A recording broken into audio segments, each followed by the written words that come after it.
Ideal birthing situations.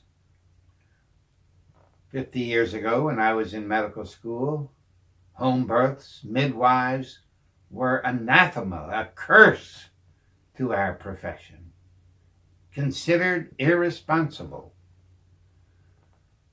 Both my children were born at home, the first one by a third-year medical student who was a sister of one of the people who lived with us at the time, and she was afraid to let anyone know in her medical school, afraid, and this is not a fearful woman, to let anyone know that she did a home birth.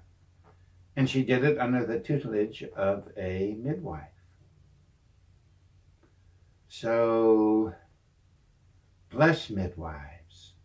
It's interesting, Gesundheit, just while we were there for the board meeting, had a local quarterly meeting of midwives who go over difficult cases.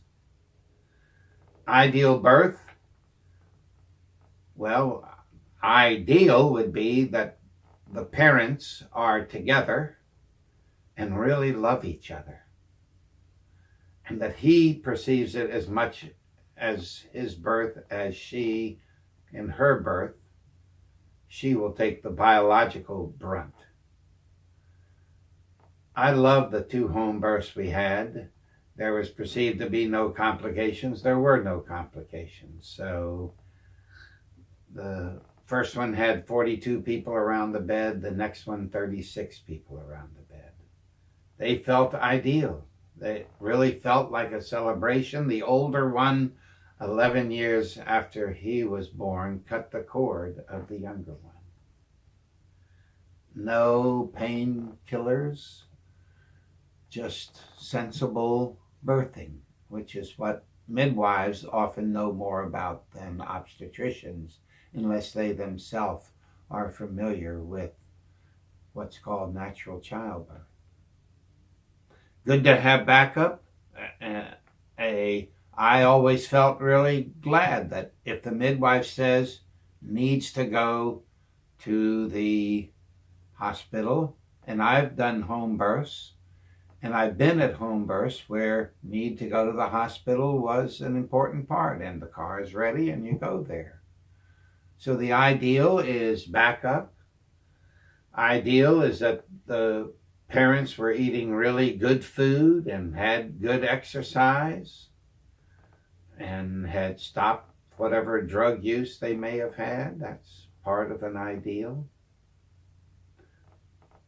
Certainly wanting a baby, both parents really wanting a child, because there is no disruptor of a relationship more than the birth of a child.